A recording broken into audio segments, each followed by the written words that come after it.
मेरे समझ से नहीं है। लेकिन फिर भी एक इन्वर्टेड कॉमा में एक कहानी को शुरू करता हूं जिसका आंसर दूसरा हो सकता है, जो आंसर कोई भी टीवी मीडिया कहीं भी सुनने को नहीं मिलेगा। वो कहानी इस तरह से, एक शहर है और एक गुंडा है वहां पे, बिल्ला।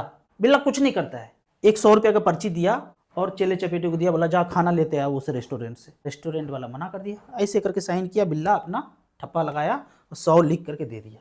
रेस्टोरेंट वाला भाग यहाँ से, कौन है बिल्ला, खाना वाना नहीं मिलेगा, पैसा लाओ पैसा, रोकड़ा। चेला चपेटा आया इनके पास, बोला बिल्ला भाई, उसने तो खाना दिया नहीं। बिल्ला आया, उड़ा दिया उसको। उड़ा दिया तो शहर में दहशत फैल गया कि भाई बिल्ला ने पर्ची दिया, नहीं माना तो उड़ा दिया।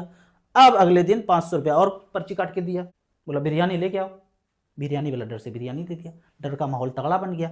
ऐसे चलता रहा 10-20 साल तक। जब सालों साल बीतने के बाद ये बिरयानी वाला गरीब हो गया। फ्री में कितना दिन खिलाए, गरीब हो गया। ये बिरयानी वाला जो आया, हाथ पैर पकड़ लिया बिल्ला का, बोला भैया आपका पर्ची तो हमारे पास बहुत बच गया, लेकिन हमें तो अनाज दाल सब्जी मसाला कुछ लाना है ना खरीद के, तभी तो बनाऊंगा बिरयानी। अब ऐसा आप कुछ सेटिंग कर दो कि ये पर्ची जो है ये बनिया भी ले ले, ये सेठ भी ले ले और हमको दे दे। हम जाते हैं ये देने, बोलते भाग यहाँ से, ये क्या लेके आया है, रोकड़ा लाओ पैसा लाओ, ये क्या पर्ची लाया है बिल्ला का। आया बिल्ला इसके पास, बोला हाँ नहीं देना है, उड़ाया इसको भी। और दहशत फैल गया। अब उसका पर्ची भी सब जगह आपस में लेन देन होने लगा। चला ये भी 10-20 साल। फिर जब पूरा शहर पर्चीमय हो गया तो एक चेले चपेटे ने बोला कि भाई हमें तो 1 BHK का एक फ्लैट चाहिए, 15 लाख का मिल रहा है, तो 15 लाख का पर्ची हमें दे दो। बिल्ला ने साइन किया, 15 लाख फ्लैट वाला को दिया, फ्लैट मिल गया।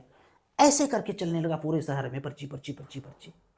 अब मैं ये पूछता हूँ, इसके पर्ची का कुछ वैल्यू है क्या? आप कहेंगे कैसी बात कर रहे हैं, इस पर्ची का क्या वैल्यू है, इसने तो कुछ रखा ही नहीं है, इसने अपने पर्ची के पीछे कुछ एसेट, कोई धन तो है ही नहीं ओरिजिनल में। बस ये मार्केट में दहशत से डर से चल रहा है। जिस दिन डर खत्म होगा इस दिन पर्ची सब कुछ छोड़ के फेंक देगा। तो यहाँ पे 2 कॉलम है कि बिल्ला जैसे जैसे ताकतवर होता जाएगा, आम जनता जैसे जैसे कमजोर होता जाएगा, वो पर्ची चलता रहेगा।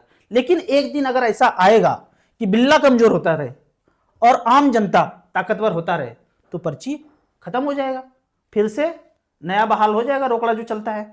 अब आते हैं इसके पर्ची पे, ये आरबी के पर्ची पे 5 एक्ट है इसके पास। पहला बोलता है ब्रिटिश इंडिया जब 1818 में है कि 10 रुपया इक्वल छापने के लिए मैं 1 तोला गोल्ड रखूंगा। फिर चेंज करता है अपने सेंटेंस को 1862 में कि अब जितना मिल चुका है पर्ची लौटाओगे तो 1 तोला न देके 7 ग्राम दूंगा। सारा पहले ले लिया, 10-10 रुपया दे देके 1-1 तोला जितना सिक्का था बटोर लिया वर्ल्ड से, खाली भारत से नहीं पूरे वर्ल्ड से बटोर लिया। अब वापस मांगने जाओ पर्ची दे करके तो बोला 7 ग्राम दूंगा। फिर 1940 में यह आरबी का गठन हो चुका था, इसको आप फोटो खींच के रख लेंगे। 1940 में बोलता है अब 10 रुपए पर्ची लौटाओगे तो 2.6 ग्राम दूंगा। अब आजाद हो गए। 1966 में पहली बार फिर से चेंज किया, बोला अब 1.1 ग्राम, 10 रुपया को वापस करोगे तो 1.1 ग्राम ही गोल्ड दूंगा।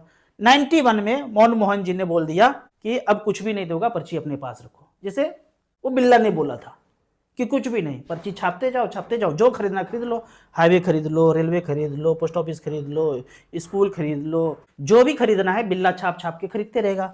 मैं आपसे क्वेश्चन पूछता हूं, बिल्ला का पर्ची किस दिन 0 हो जाएगा? आप कहेंगे उस दिन 0 हो जाएगा जिस दिन सारा लोग जागरूक हो जाएगा।